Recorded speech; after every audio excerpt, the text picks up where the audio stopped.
হবিগঞ্জ ৪ আসনের নির্বাচনী লড়াইয়ে এবার সবার নজর কেড়েছেন বাংলাদেশ ইসলামী ফ্রন্টের প্রার্থী মোহাম্মদ গিয়াসউদ্দিন তাহিরি। বক্তা হিসেবে দেশজুড়ে পরিচিতি থাকলেও নির্বাচন কমিশনে জমা দেওয়া তার হলফনামা থেকে বেরিয়ে এসেছে এক অন্যরকম গিয়াসউদ্দিন তাহিরির চিত্র। সেখানে তিনি নিজেকে একজন পুরোদস্তুর ব্যবসায়ী হিসেবে উপস্থাপন করেছেন, যার বার্ষিক আয়ের মূল ভিত্তি হচ্ছে ব্যবসা, কৃষি এবং ব্যাংক আমানতের সুদ। সব ছাপিয়ে আলোচনা এসেছে তার সম্পদের হিসাব, যেখানে নিজের নামে কোটি টাকার সম্পদ থাকলেও স্ত্রীর ঝুলিতে নেই কোনো স্বর্ণ বা নগদ অর্থ।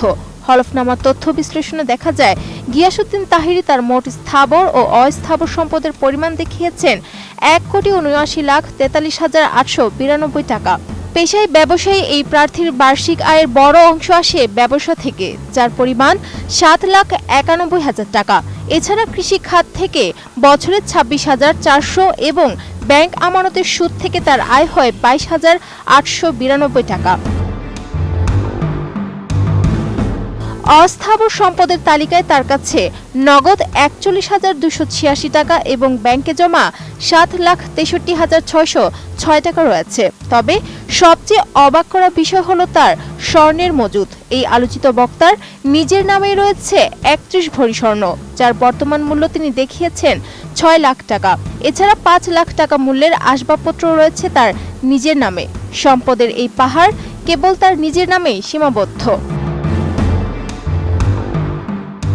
হলফনামার তথ্য অনুযায়ী তাহিরির স্ত্রী একজন গৃহিণী হলেও তার নামে কোনো নগদ অর্থ, অলংকার কিংবা আসবাবপত্র নেই।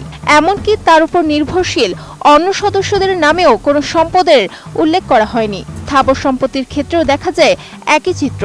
তার ১,৬০,৩৯,০০০ টাকা মূল্যের কৃষি জমি থাকলেও স্ত্রীর নামে কোনো জমি বা সম্পত্তি দেখানো হয়নি।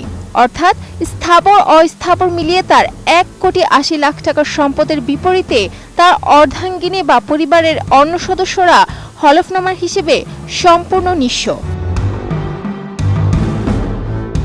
ব্যক্তিগত জীবনের তথ্যে তাহির উল্লেখ করেছেন, তার আদি নিবাস কুমিল্লার দাউদকান্দির ভাজরা গ্রামে হলেও তিনি হবিগঞ্জ ৪ আসন থেকে প্রার্থী হয়েছেন মূলত শ্বশুরবাড়ির সুবাদে। তার শ্বশুরবাড়ি হবিগঞ্জের মাধবপুরে হওয়ায় এই এলাকায় তার জনভিত্তি রয়েছে বলে তিনি মনে করেন। তবে নির্বাচনী এই যাত্রায় তাকে আইনি চ্যালেঞ্জের মুখোমুখিও হতে হচ্ছে। হলফনামায় তিনি স্বীকার করেছেন যে তার বিরুদ্ধে বর্তমানে ৩টি মামলা চলমান রয়েছে। প্রতিটি মামলায় দায়ের করা হয় ২০২৪ সালের ৫ আগস্টের রাজনৈতিক পট পরিবর্তনের পর। অধিকার আদায়ের লড়াই করব, শান্তির প্রতিষ্ঠা